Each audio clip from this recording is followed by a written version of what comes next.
to be joined now by Mary Turner, leading up our nurses. Thanks, Mary, for all your work. Hi.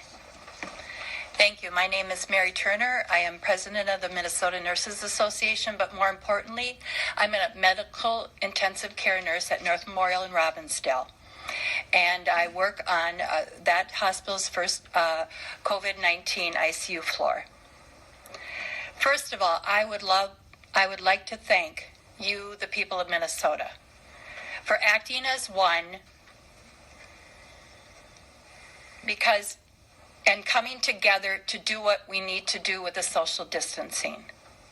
If you hadn't, our hospitals would have been overrun with COVID patients, and we wouldn't have been ready. We wouldn't have had enough beds. We wouldn't have had enough equipment, and we wouldn't have nearly enough PPE.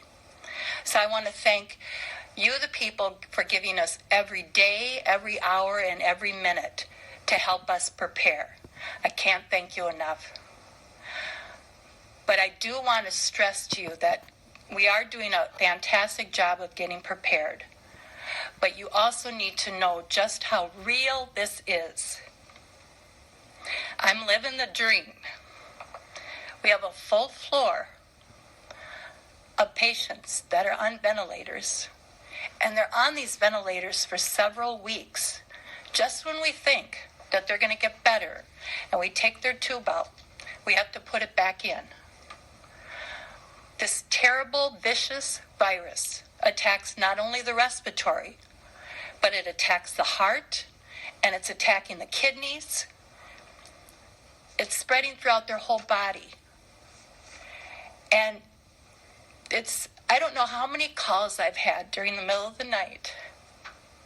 Family begging to see their family members, asking us can you just please put the phone up to their ear so we can tell them we love them?